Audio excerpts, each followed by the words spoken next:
Acción, tu revista mensual de cine y series, con los mejores estrenos de cine, fichas y reportajes coleccionables, series de televisión y 4 pósters todos los meses. Búscala en tu kiosco. Hola, muy buenas amigos, amigas, seguidores, seguidoras del canal Acción Cine en YouTube. Aquí estamos otra vez, Jaime Vicente Echagüe.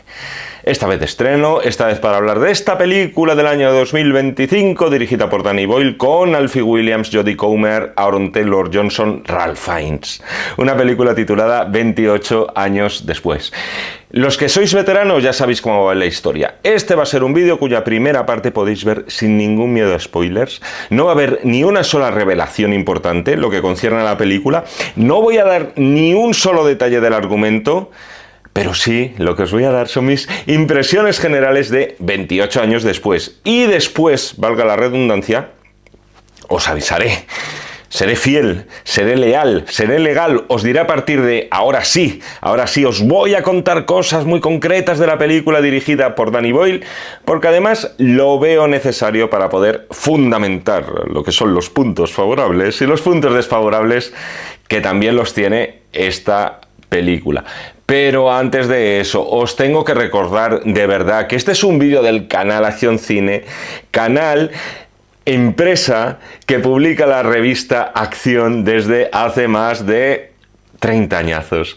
La de la doble portada, por un lado la portada de cine, Ballerina, entre otros pósters tenéis el CID, tenéis 2 pósters de Ballerina y tenéis el póster de Fórmula 1. Los 4 pósters todos los meses. Por el otro lado, portada de televisión, en este caso con cumpleaños, 25 años de CSI. Revista en la cual, por supuesto, todos los que hacemos vídeos en el canal participamos, pero eso es lo de menos porque escribe de verdad un montón de gente, cada uno es su experto, bandas sonoras, artes marciales, ahí lo tenéis, dando caña. Un montón, una pléyade de chalaos, de taraos del cine, entre los cuales, por supuesto, tengo el enorme placer de incluirme y donde tratamos de contagiaros ese virus, esa infección, esa rabia, esa ira, ese virus de la ira que es el cine. No, de virus de la ira nada, joder, el cine es la única, es de las pocas cosas que no crispa a la gente, pero creo que, sin ir más lejos, este vídeo va a poder crispar a mucha gente, porque vamos al lío. 28 años después, os voy a ser muy sincero, yo esto no lo vi venir. Apenas me había documentado, quería sorprenderme, bueno, también ha sido por falta de tiempo y una lesión que he tenido, pero no os voy a contar mi vida.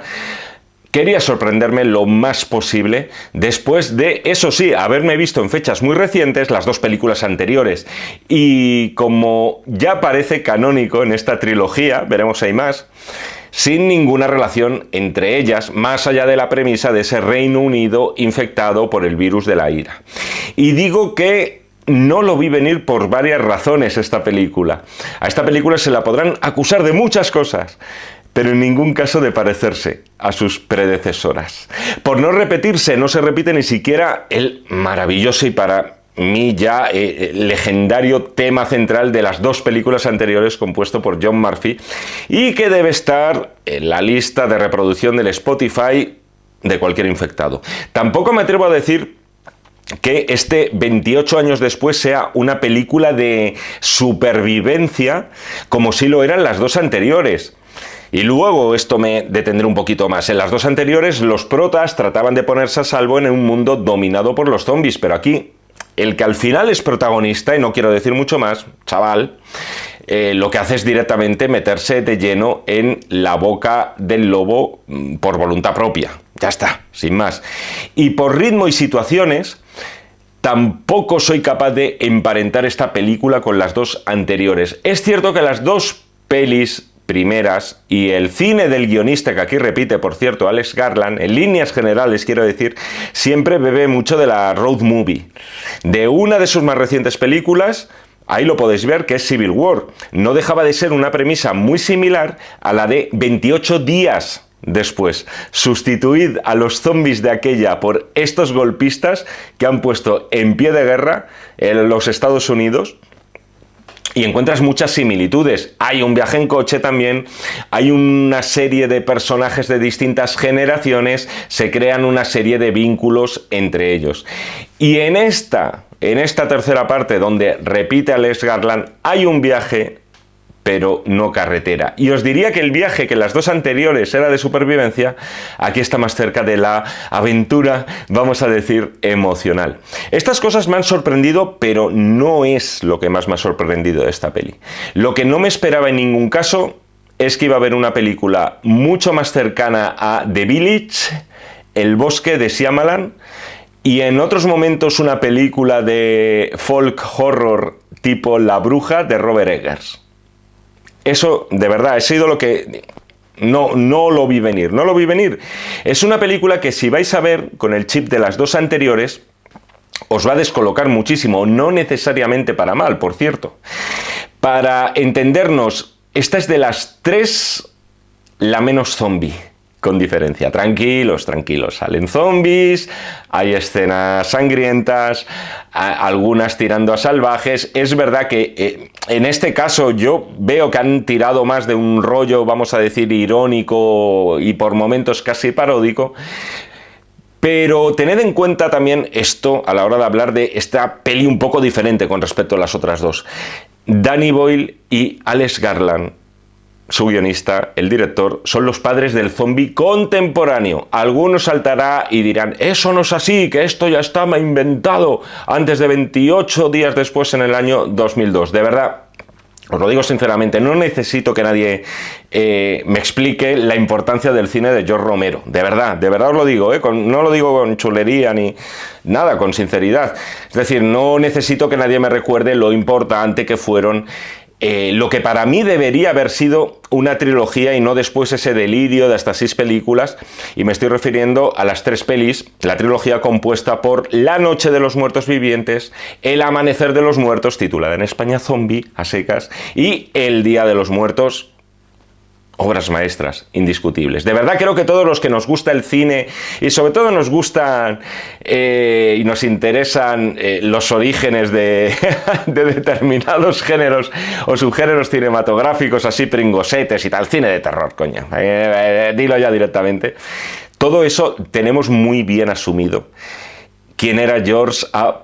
Romero. El cine de George Romero es la Biblia del zombie moderno. El zombie que nace a partir de los finales de los años 60. El zombie, las películas que rodaba Romero, mejor dicho, no estaban hechas solo para aterrar y asquear al personal. Ya os digo que sobre todo la segunda y la tercera suyas le dan sopas con onda a cualquiera de estas 3 de 28 a nivel sangriento. O sea, ya os lo digo, a nivel de gore gana Romero.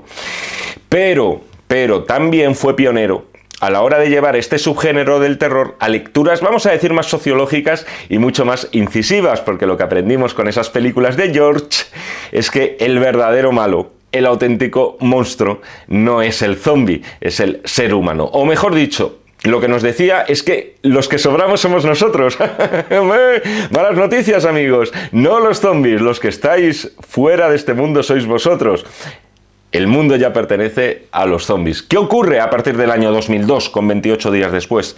Que Danny Boyle y Alex Garland actualizan las lecciones recogidas por Romero en su Biblia zombie. Le dan un look, para empezar, con una infinidad más de medios, pero también con un envoltorio de cierto cine independiente muy atractivo, y ya sin ningún tipo de coartada directamente vinculan lo que es el zombie con un contagio y lo asemejan con la propagación de un virus y por tanto con una pandemia. A partir de ese año 2002 ya no conocemos a los zombies como zombies, o no mayoritariamente, sino a partir de entonces van a ser infectados. Y por último, pero no menos importante, estos dos señores, ¿qué hacen? Hacen que los zombies corran como Usain Bolt. Con Romero los zombies iban despacito, y no canto la canción para no espantar a más gente. Espero que se haya entendido lo que quiero decir. Las bases estaban ya con el cine de Romero, y lo que hacen estos muy talentosos director y guionista es revivir un revival del zombie con los ojos puestos en el siglo XXI. Y es a raíz de estas películas cuando se dispara el cine de pandemias. Todo esto, ojito, anterior a 2020, cuando se adapta una vez más y ya con muchísimos más medios el Soy Leyenda de Richard Matheson, cuando aquí en España estrenamos un hito del cine de terror, más allá del cine español, que es REC. Ese fue el auténtico virus que se propagó. En Corea del Sur tenemos el tren a Busan, incluso en Cuba tenemos el Juan de los Muertos. El virus zombie, verdaderamente, donde ha hecho estragos, ha sido en el cine, ha sido en las pantallas. Y hecha esta reflexión, me parece muy guay que en esta película los dos padres de la criatura, los dos padres del zombie contemporáneo, hayan cogido su escatergoris y se lo hayan llevado a su casa porque les da la real gana aceptar pulpo como animal de compañía. Creo que esta referencia solamente se va a entender en España y si ya superas los 35-36 años. Pero bueno, no han querido repetirse en esta tercera parte. Han querido mostrar algo absolutamente nuevo. Algo que nadie más esté ofreciendo en este ya trilladísimo cine zombie actual. No se han querido autorreferenciar demasiado. Y han hecho una película tremendamente personal, por momentos de autor, y esto no siempre para bien, y luego lo comentaré, una película también dentro de lo que ellos ya habían ofrecido minimalista por momentos, casi una miniatura del cine zombie. Creo adivinar también la carga política que tiene esta película. Me parece que un evento histórico como ha sido el Brexit tiene muchísimo que ver en ese aislamiento casi voluntario de los protagonistas iniciales de la película dentro de ese pueblo, vamos a decir casi medieval y anclado en el pasado, ¿no? Que es un poco lo que se achacaban o lo que achacaban a los críticos al Brexit, ¿no? El hecho de que los críticos a los partidarios del Brexit, el hecho de que pensaran los partidarios que estaban todavía ante el gran imperio británico independiente y poseedor de colonias más allá de ultramar, esa mentalidad. Y es una película, y esto también lo tengo que decir, con sus digresiones, con más de 2 o incluso 3 extravagancias, con momentos de jugar en un alambre muy finito entre lo emocionante y lo ridículo, con cierta sensación, como decir los chavales, a día de hoy, de jugar la baza de lo random, de lo aleatorio, del porque sí, porque es mi escatergoris. Porque al fin y al cabo, oye, nosotros nos llamamos Danny Boyle, Alex Garland, reinventamos el género zombie, no hace 28 años, pero sí hace alrededor de 23. Es una película que me cuesta encontrarle una puntuación, os lo digo en serio, le he dado 1000 vueltas y mi acompañante sabe que ha sido así. Hay momentos en los cuales yo la puntuaría muy alto, luego diré qué momentos, y otros en los cuales me baja la nota, y hay una cosa que, bueno, la comentaré luego. Creo que si no nos ponemos en plan maquilladores de notas o maquillanotas, esto yo por lo menos lo siento así, que 28 años después es una película que le voy a dar la calificación de 3 estrellas sobre 5, esto es un 6. Y hasta aquí ha llegado el vídeo, no el vídeo entero, hasta aquí ha llegado el vídeo para todos los que no habéis visto la peli. No he dicho nada, no he mencionado nada, vamos a decir, verdaderamente spoileable. Seguro que os vais a presentar al cine sabiendo mucho más de lo que yo os haya podido contar en esta primera parte del vídeo, pero si os presentáis de esa guisa en el cine no va a ser por lo que me hayáis podido escuchar en estos primeros minutos. Pero a partir de ahora sí, a partir de ahora voy a mencionar spoilers, voy a mencionar aquellos momentos y aquellas cosas que me parecen buenas, algunas no tan buenas y otras un poquito inenarrables, que me ha dejado esta, de verdad os lo digo, es que la acabo de ver ahora. Muy inusual experiencia que me ha supuesto ver 28 años después. Pero spoilers, vamos.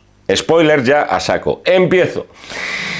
Lo que más me interesa es, sin duda, la primera parte de la película. Me ha gustado muchísimo. Me interesa ese regreso al pasado. por parte de los supervivientes de esa minúscula isla. Me interesan muchísimo esas escuelas militares donde se les está enseñando a los niños cómo deben cazar de forma óptima a un infectado. Me gusta ese contraste entre la modernidad que podemos atisbar, pues por cosas como la ropa que lleva la gente y demás, pero haciendo un contrapunto brutal con ese modo de vida, ya os digo, propio de una aldea medieval. Después de la primera aventura de Aaron Taylor Johnson y su hijo, Aaron lo relata la historia en una taberna, como si fuera un poco más o menos eso que una gesta tipo David y Goliat, con los vítores y los cánticos de la gente y demás, como exagerando entre tragos ahí de cerveza. Por todo esto es lo que os decía antes, que me recordaba a ese horror folk o terror folk de películas como El Bosque de Shyamalan. Aquí no tienes exactamente a gente que esté luchando por su supervivencia.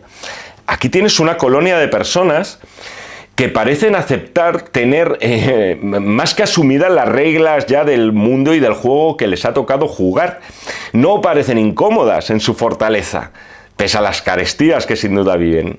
Abrazan con pasión ese regreso al medievo, además adquiriendo el comportamiento de una tribu, con sus ritos de iniciación. Ya sabéis ese topicazo de que en Estados Unidos, yo creo que más por las películas que por la realidad, pero que a determinada edad tienes que matar un ciervo para dar ese salto ya a la edad adulta. En este mundo de 28, cuando ya saltas a la adolescencia, lo que tienes que hacer es cargarte un zombie. O sea, eso es tu ciervo en este mundo. Y era en este punto de la película donde decía, ¡qué guay! Es decir, no me esperaba encontrar con una civilización así. Ya os digo que los ecos del Bosque de Shyamalan me estaban sonando muchísimo en toda esta primera parte de la película. Todo ello además con un nexo, aquí sí, con las dos películas anteriores, y son los lazos familiares, los complejos lazos familiares. No hay un villano en esta película. Por supuesto, no son villanos los zombies, nunca lo han sido en la trilogía. ¿Qué coño? ¿Viste el otro día? Quizá Robert Carlyle un poquito cabrón sí que era, pero bueno. El principal enemigo a esquivar ha acabado siempre siendo el ser humano. En general, ya no solamente en las películas de Danny Boyle, o bueno, vamos a citar aquí a Fresnadillo, pedazo de secuela, 28 semanas después, eso sí que fue una sorpresa, vamos a decir, gorda, pero nunca ha sido en general en el cine zombie el humano, el zombie el verdaderamente malo, sino el ser humano. Y os diría que en 28 años después ni siquiera eso. Por eso os decía antes lo de que esta es una película, en el fondo, muy minimalista. El personaje, entre comillas, más malo que podéis encontrar es el de Aaron, por el trato que le da a su mujer y tal, pero, en fin, tampoco le da para que lo consideremos un villano. Aquí hay un recurso que no he acabado de entender, lo he entendido, pero no acabo de entender por qué es tan repetitivo en la película, y son esos insertos que mete Danny Boyle de películas antiguas ambientadas en fortalezas medievales, con la soldadesca, no sé si tirando lava en un momento dado y tal, tirando flechas a los enemigos y todo este rollo. No era necesario eso, tío. O sea, es una modernez que se han sacado de la manga que dices, bueno, era obvio. Es decir, yo estaba entendiendo ya el paralelismo sin que me pusierais esos extractos de películas antiguas y demás. Pero venga, vale, me lo tenéis que explicar porque el espectador a día de hoy damos lo que damos como espectadores. El problema es que él lo hace como una media docena de veces, donde te pone el mismo extracto de los soldados, los castillos y tal. Yo la verdad es que ahí no le acabo de encontrar demasiado sentido. Sin embargo, esto es lo de menos. Todo esto os diría que es el primer buen tercio de la película, porque en realidad lo que es la historia mollar, con chicha, comienza con el chaval protagonista llevando a su madre para que la cure de la enfermedad que no sabemos que tiene por ese misterioso chamán. Aquí volvemos al horror folk, que todo el mundo tilda de loco y que está encarnado por Ralph Fiennes, que no aparece hasta ya bastante cerca del final, pero que todos sabemos que sale, entre otras cosas, porque su careto está en el cartel de la película. Y es en todo este tramo donde para mí la peli avanza raro, o sea, ya empieza a ir a trompicones. Todos aquellos que nos quedamos maravillados aterrados con la reinvención del zombie a partir de 28 días después, porque era verdaderamente duro, era eso, aterrador, ver a esos seres humanos convertidos en perros rabiosos. Los zombies de 28 años después nos pueden parecer un poquito decepcionantes. Esto sé que es muy superficial, me da la impresión de que esto le importaba cero, tanto a Danny Boyle como a Alex Garland, y sé que no es importante a la hora de buscarle a la película lecturas más políticas, como ya os he dicho que creo que tiene, y emocionales, pero muy a mi pesar tengo que decir que los zombies de esta tercera parte no van a dejar huella, por lo menos a mí. Tenemos por un lado a esos alfas, que además, que son como Jason Momoa todos, parecen evolucionados en el sentido de que parecen más civilizados e incluso da la impresión de que pueden vivir en cierta comunidad, ese momento inédito, por lo menos en esta trilogía, en el cual se están todos bañando en el río como por puro placer, cosa que no habíamos visto nunca en esta saga. Los zombies de 28, del mundo del universo 28, al fin y al cabo nunca se han detallado mucho en mostrarnos cómo viven ellos, cómo viven su intimidad, qué hacen aparte de comer gente. Poco más, ¿no? Sobrevivir comiendo.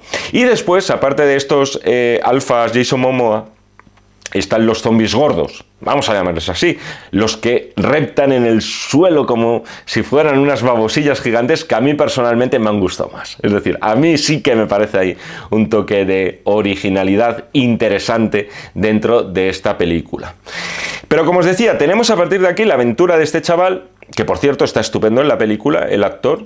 Y es verdad que es aquí cuando ya de vez en cuando dices, venga, vamos a tirar del manual de lo que ya habíamos visto en las anteriores, con él otra vez el soldado de turno, en este caso de la OTAN, con el acecho de vez en cuando de los zombies. El momento de mayor singularidad para mí, el parto de una infectada. Ahora mismo, si me decís otras películas en las cuales hayamos visto parir a un zombie, decídmelo. Yo ahora mismo, de verdad, no caigo. O sea, yo sí que he visto en Nueva York bajo el terror de los zombies, para ser exactos, película italiana, por supuesto, del gran Lucio Fulci, a un zombie peleando con un tiburón de verdad. O sea, eso lo han visto estos ojitos. O sea, os lo aseguro, y os puedo asegurar que solo por eso metería esa película, muy deficiente en muchos sentidos, en un top 10 del cine zombie. Bueno, os acabo de mentir, muy posiblemente se quedaría fuera, pero le daría una mención honorífica y me costaría dejarla fuera, me daría mucha pena. Pero de verdad, lo del parto, no lo recuerdo, Punto a favor de la película. Pero me ha resultado extraño, muy extraño, todo lo relacionado con el personaje de la madre, encarnada por Jodie Comer, que se escribe Comer como suena. Una mujer que en principio lo que piensas es que tiene, no sé, algún tipo de colapso, de crisis nerviosa por la situación que ha vivido, obviamente, pero después resulta que es una asesina de zombies de primerísima categoría, y después descubres que está enfermísima, que está prácticamente a punto de morir. No me acaban de encajar demasiado las piezas de este personaje, vamos a decir, tan voluble en la película, pese a lo bien que está la actriz, hay que reconocerlo. Es una segunda parte, la de esta peli, como yo os digo, que al contrario de lo que sucedía en la primera, pierde su rumbo. Apunta a varias direcciones, cosa que no ocurría en la parte medieval, para entendernos. Al público ávido de vísceras, entre los cuales, por supuesto, estás tú, se le da lo que quiere en esta parte. Se le da sus ratitos de supervivencia, se le da gore. Pero yo os digo, me da la impresión de que era lo que menos le interesaban a Danny Boyle y a Alex Garland. Que lo han hecho un poco, pues dices, coño, no vamos a hacer una película del universo 28 sin según qué escenas. Tendremos que incluirlas, pero en plan, nosotros queremos contar otra cosa. Creo que una forma de entender mejor todo este tercio final de la película es entender que la estamos viendo a través de los ojos de un niño. Un niño que ha crecido en una aldea anacrónica en el siglo XXI. Un niño que admira o admiraba a su padre y que adora a su madre. Y en definitiva, un niño que crece en la película y que en el proceso de crecer, y os diría que en el proceso de madurar a cualquier edad, la pérdida. La pérdida es lo que te hace aprender a marchas forzadas. Porque todo ese tercio final en realidad no se va a cumplir ninguna misión ni ningún objetivo. Este chaval no lo sabe, pero en realidad está prácticamente, durante ese viaje que emprende con su madre, aplicándole cuidados paliativos.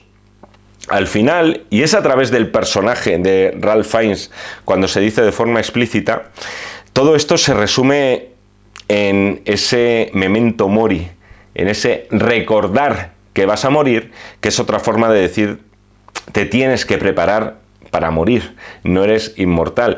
No la he citado antes como referencia, pero esta es una película en espíritu mucho más cercana a La carretera, la adaptación de Cormac McCarthy, protagonizada por Viggo Mortensen, que a cualquiera de las otras dos películas de esta trilogía.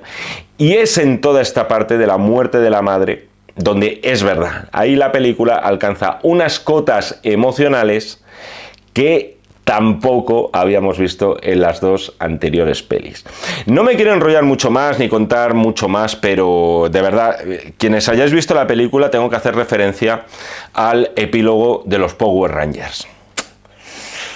No he sido el único, ¿verdad? No he sido el único que cuando se estaba sucediendo esa secuencia y tal me he preguntado, ¿pero esto a qué coño viene? O sea, es como si hubieran sacado una pandilla de tíos de película de mafiosos londinenses de Guy Ritchie, con sus chándales, horteras y sus collares, y de repente los ponen aquí a repartir y a destripar al más puro estilo Kill Bill. O sea, honestamente, os lo digo ya, o sea, me ha sobrado. Me parece una modernez de quien ha inventado o quien es el dueño del Scattergories. Se le han sacado esta pareja de la manga con ese ánimo de digresión, es decir, para romper ya de forma definitiva y absoluta con las dos pelis anteriores, romper con la baraja del cine zombie que ellos mismos han creado. Es como si se hubieran dicho, sujétame ese infectado, o sea, esto lo superamos. Vamos a hacer algo que nadie tiene narices de hacer, y es acabar una película como esta así. Ahora bien, y aprovecho aquí para citarla, a mi amiga Alba, que vio conmigo la película hace un ratín, me dio la palabra clave para entender esto que sucede al final. Y la palabra clave es Teletubbies. Ha enloquecido Echagüe. No, los Teletubbies que estaban viendo esos niños del prólogo de la película, del principio, con ese tal James superviviente, el que se esconde en la iglesia, que dice lo de padre porque me has abandonado, que eso también es como dices, joder, qué obviedad, ¿no? Ese paralelismo religioso y tal. Ese tío es el que nos vamos a encontrar ya adulto en este epílogo, ya al final de la película. Y estaban viendo los Teletubbies antes de que sus padres fueran devorados por infectados. Esos tíos van a ser los que van a acabar, en teoría, o van a plantar cara definitiva a la plaga zombie, y lo van a hacer con los Teletubbies como referentes. ¡Los Teletubbies! O sea, a mí ya me pillaron mayor. Me pillaron en otros menesteres. Pero creo que la lección de destripar zombies, de verdad, o sea, nunca cayó en ese programa. Y además con una cruz invertida el otro, que como bien sabéis, es un símbolo satánico. Dani y Alex y Dani, sois unos cachondos, macho. Sois unos cachondos, pero cachondos, tío. Y con esta sesuda reflexión acabo este vídeo de 28 años después. Espero que os haya gustado. Ya me diréis si estáis de acuerdo o no. Ya os digo, es una película que de verdad me ha dejado descolocadísimo. Me ha encantado en algunos momentos. En otros he dicho, ¿qué estoy viendo? ¿Esto va en serio? ¿No va en serio? ¿Va en broma? Una película singular, eso hay que reconocérselo, dentro de este subgénero que ya huele un poquito a muerto, que es el zombie maníaco. Ya sabéis, para más críticas a la carta, solo tenéis que echar un vistazo a las instrucciones que hay debajo de este cabezón. Ahí, oye, pues le pedís a Echagüe que os haga una crítica de 28... No, ¿qué coño? No la vais a pedir. Shaun of the Dead. La película perfectamente traducida al castellano, su título, quiero decir, como Zombies Party en España. Esa sí que la pondría en un top 10, por mucho que sea una parodia, por mucho que sea una comedia, pero me parece uno de los, junto con 28 días después, me parece uno de los soplos de aire fresco verdaderamente potentes que se le ha dado a este cine. Pero bueno, la que queráis, la pedís y Jaime Echagüe os la ofrece. Ya sabéis, os la da. Nos seguimos viendo en el canal de Acción Cines, si así me lo requerís, y por supuesto nos seguimos leyendo en este, que es todavía, tiene que mirar el calendario, el de junio. El número con la portada doble, como siempre, pero en este caso con Valerina, con Ana de Armas en un lado, con el aniversario de un cuarto de siglo de CSI en el otro. Nos seguimos viendo en este y en todos los que están por venir de los números de la revista Acción. Muchísimas gracias y hasta otra. Acción, tu revista mensual de cine y series, con los mejores estrenos de cine, fichas y reportajes coleccionables, series de televisión y 4 pósters todos los meses. Búscala en tu kiosco.